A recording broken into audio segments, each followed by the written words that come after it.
महेश्वर उवाच शृणु देवी प्रवक्ष्यामि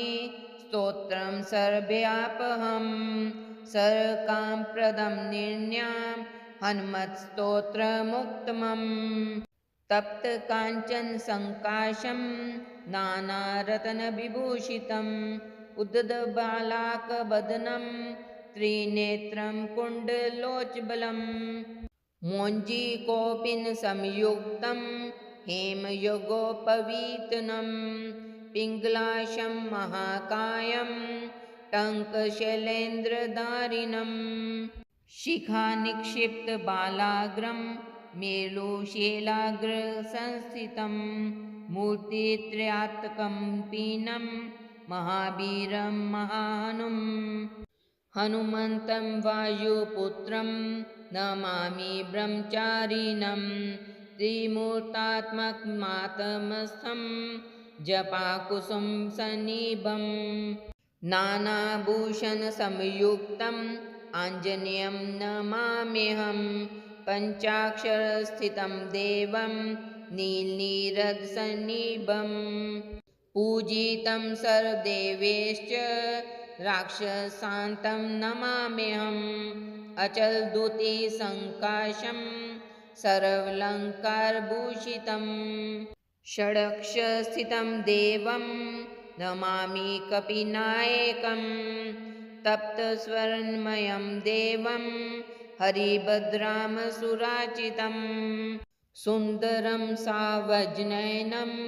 त्रिनेत्रं तं नमाम्यहम् अष्टाक्षराधिपं देवं हीरवर्णसमुज्ज्वलं नमामि जन्तावन्देयं लङ्काप्रसादभञ्जनम् अतसि पुष्पसङ्काशं दशवर्णात्मकं विभुं जटाधरं चतुर्बाहुं नमामि कपिनायकं द्वादशाक्षरमन्त्रस्य नायकं कुन्तधारिणम् अङ्कुशं च ददानं च कपिवीरं नमाम्यहं त्रयोदशाक्षरयुतं सीतादुःखनिवारिणं पीतवर्णं लसत्कायं भजे सुग्रीवमन्त्रिणं मालामन्त्रात्मकं देवं चित्रवर्णं चतुर्भुजं पाशाकुशाभ्यङ्करं धृतटङ्कं नमाम्यहं सुरासुरगणे सर्वे संस्तुतं प्रणमाम्यहम् एवं ध्याये नरो नित्यं सर्वपापे परमुच्यते प्राप्नोति चिन्तितं कार्यं शीघ्रमेव न संशयः इत्थं मासंहितायाम् आञ्जनेयस्तोत्रम् महेश्वर उवाच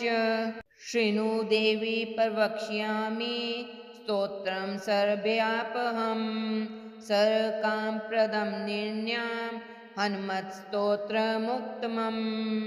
तप्तकाञ्चन सङ्काशं नानारत्नविभूषितम् उद्दबालाकवदनं त्रिनेत्रं कुण्डलोज्ज्वलं मोञ्जीकोपिनसंयुक्तं हेमयुगोपवीतनं पिङ्गलाशं महाकायं टङ्कशैलेन्द्रधारिणं शिखानिक्षिप्तबालाग्रं मेरुशैलाग्रसंस्थितं मूर्तित्रयात्मकं पीनं महावीरं महाहनुम् हनुमन्तं वायुपुत्रं नमामि ब्रह्मचारिणं त्रिमूर्तात्मकमातमस्थं जपाकुसुम सन्निभम् नानाभूषणसंयुक्तम् आञ्जनेयं नमाम्यहं पञ्चाक्षरस्थितं देवं नीलनीरदसन्निभम्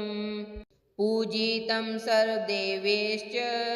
राक्षसान्तं नमाम्यहम् अचलद्युतिसङ्काशं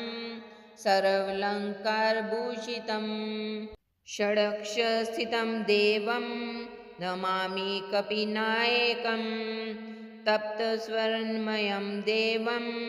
हरिभद्रामसुराचितं सुन्दरं सावज्नयनं त्रिनेत्रं तं नमाम्यहम् अष्टाक्षराधिपं देवं हीरवर्णसमुज्ज्वलं नमामि जन्तावन्देयं लङ्काप्रसादभञ्जनम्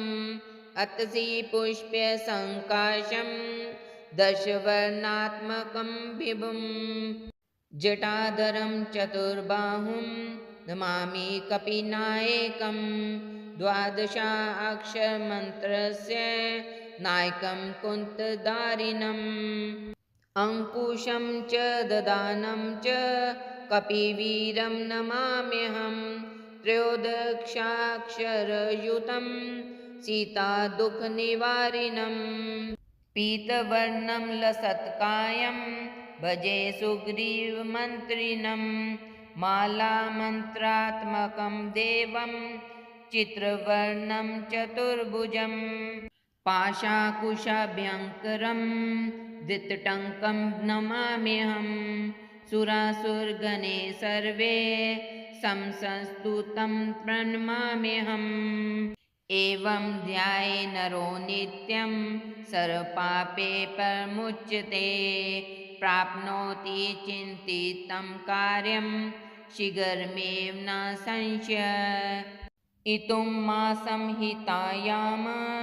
आञ्जनेयस्तोत्रम् महेश्वर उवाच शृणु देवी प्रवक्ष्यामि स्तोत्रं सर्वव्यापकं सर्वकामप्रदं निर्णयं हनुमत्स्तोत्रमुत्तमम् तप्तकाञ्चनसङ्काशं नानारत्नविभूषितम् उद्दतबालाकवदनं त्रिनेत्रं कुण्डलोज्ज्वलम् मोञ्जीकौपीनसंयुक्तं हेमयुगोपवीतनं पिङ्गलाशं महाकायं टङ्कशैलेन्द्रधारिणं शिखानिक्षिप्तबालाग्रं मेरुशैलाग्रसंस्थितं मूर्तित्रयात्मकं पीनं महावीरं महाहनुम् हनुमन्तं वायुपुत्रं नमामि ब्रह्मचारिणं त्रिमूर्तात्मकमातमस्थं जपाकुसुम सन्निभं नानाभूषणसंयुक्तम् आञ्जनेयं नमाम्यहं पञ्चाक्षरस्थितं देवं नीलनीरदसन्निभं पूजितं सर्वदेवैश्च राक्षसान्तं नमाम्यहम् अचलद्युतिसङ्काशं सर्वालङ्कारभूषितं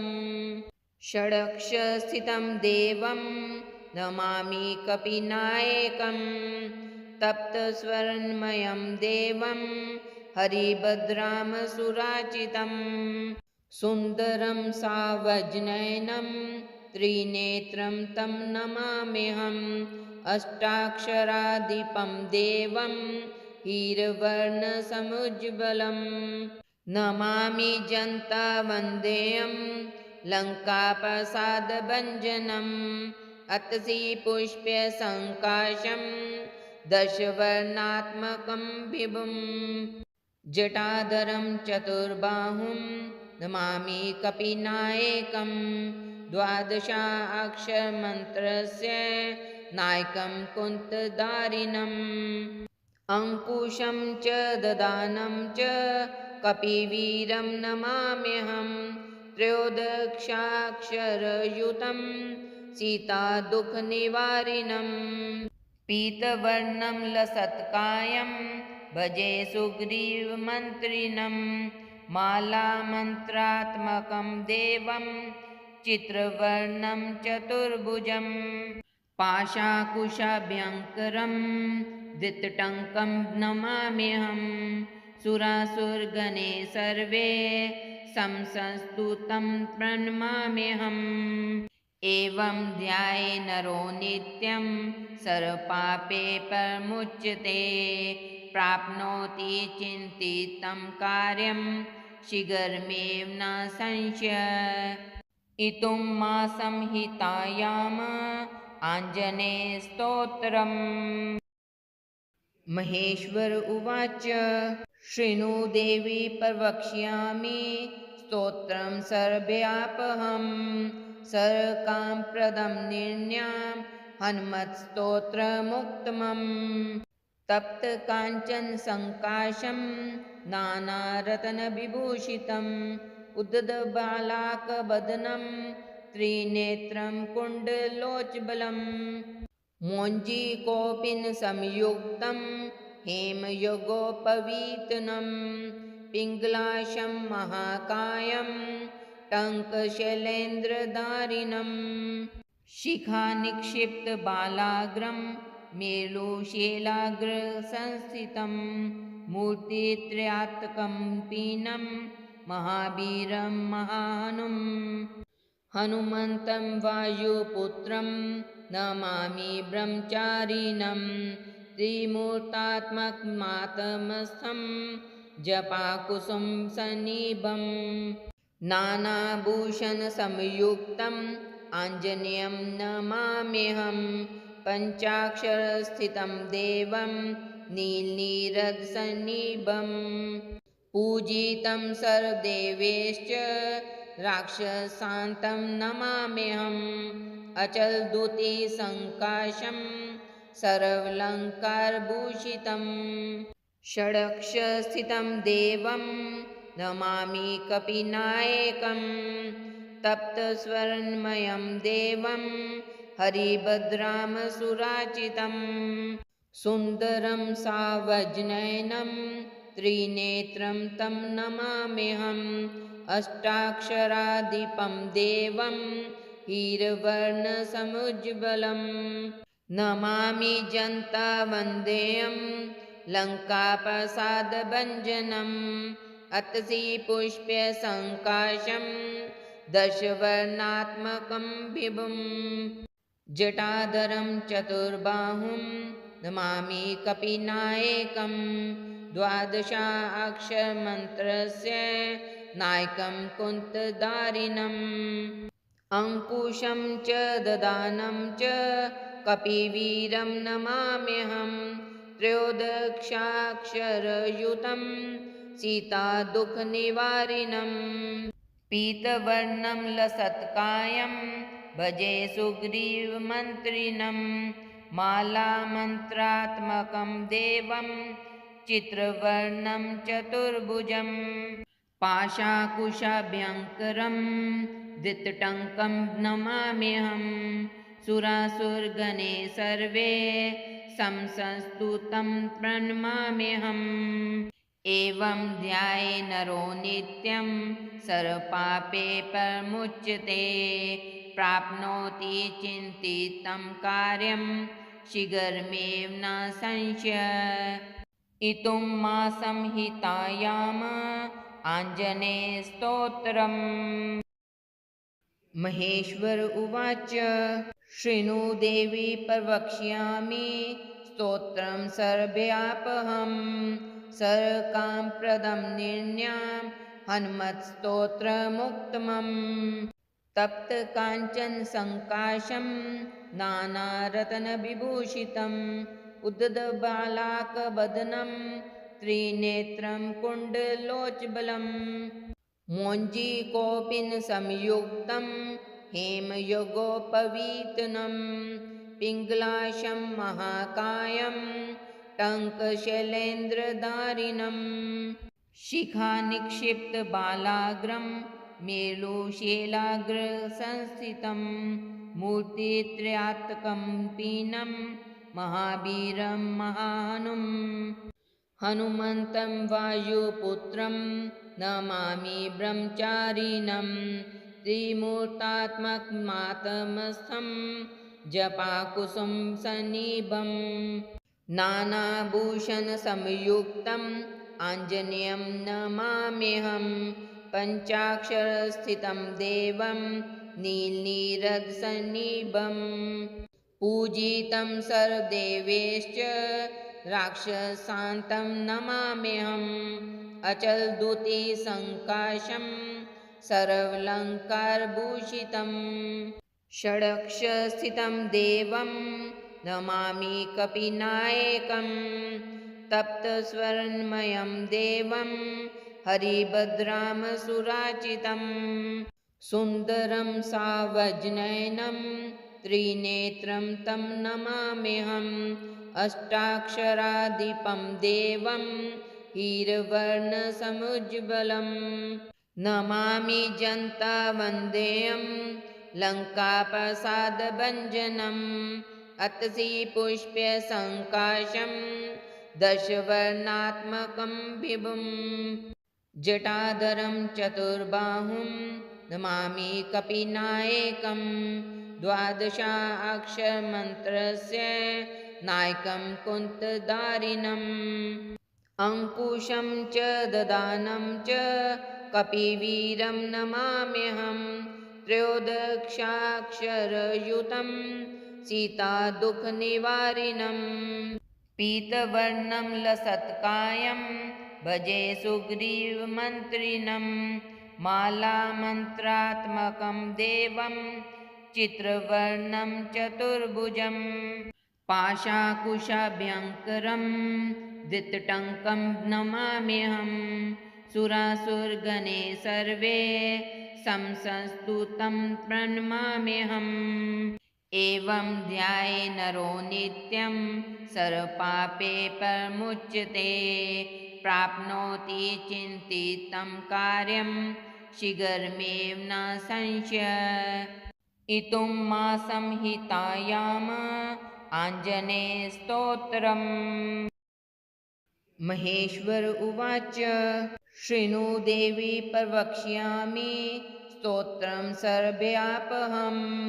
सर्वकामप्रदं निर्ण्यां हनुमत्स्तोत्रमुत्तमम्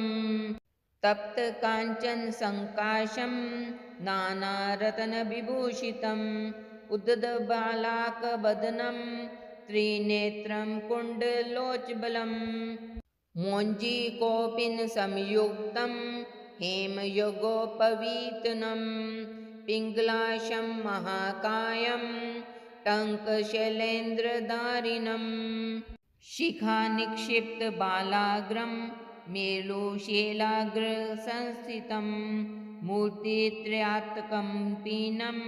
महावीरं महाहनुम् हनुमन्तं वायुपुत्रं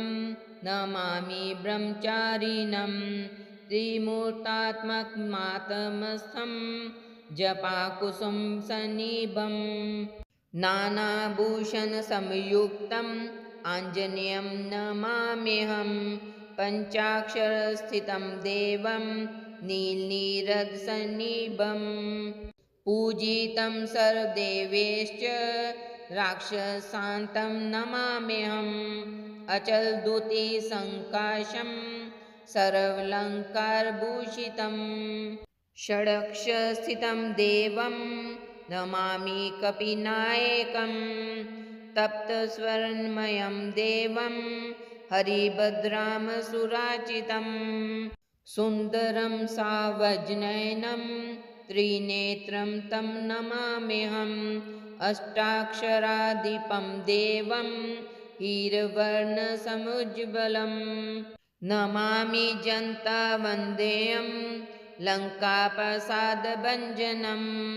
अतसि पुष्पसङ्काशं दशवर्णात्मकं विभुं जटाधरं चतुर्बाहुं नमामि कपिनायकं द्वादशाक्षरमन्त्रस्य नायकं कुन्तधारिणम् अङ्कुशं च ददानं च कपिवीरं नमाम्यहम् त्रयोदशाक्षरयुतं सीतादुःखनिवारिणं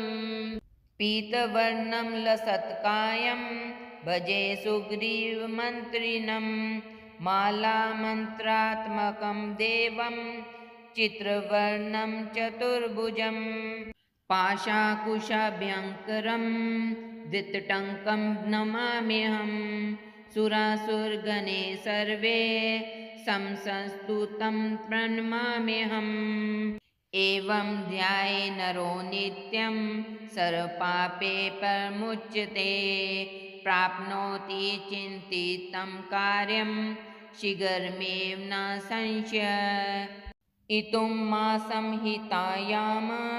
आञ्जनेयस्तोत्रम्। महेश्वर उवाच शृणु देवी प्रवक्ष्यामि स्तोत्रं सर्वव्यापकं सर्वकामप्रदं निर्णयं हनुमत्स्तोत्रमुत्तमम्। तप्तकाञ्चन सङ्काशं नानारत्नविभूषितम् उद्दबालाकवदनं त्रिनेत्रं कुण्डलोज्ज्वलम् मोञ्जीकोपिनसंयुक्तं हेमयुगोपवीतनं पिङ्गलाशं महाकायं टङ्कशैलेन्द्रधारिणं शिखानिक्षिप्तबालाग्रं मेरुशैलाग्रसंस्थितं मूर्तित्रयात्मकं महावीरं महाहनुम् हनुमन्तं वायुपुत्रं नमामि ब्रह्मचारिणं त्रिमूर्तात्मकमातमस्थं जपाकुसुम सन्निभम्